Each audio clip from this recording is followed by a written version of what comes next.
আপনাকে কি করে ভালো না বাসি ইয়া রাসূলুল্লাহ।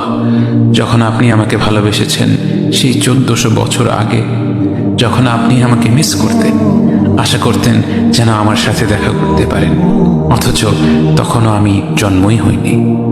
সেদিন সাহাবীরা আপনার চোখে পানি দেখে বলল, ইয়া রাসূলুল্লাহ, আপনি কাঁদছেন কেন? আপনি বললেন, আমার ভাইদের খুব দেখতে ইচ্ছে করছে।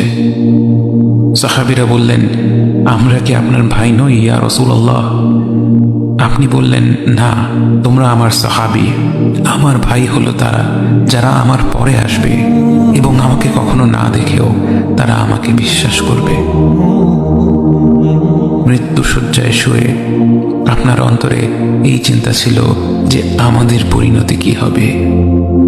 উম্মতি উম্মতি বলতে বলতে আপনি আপনার রবের নিকট ফিরে গিয়েছেন।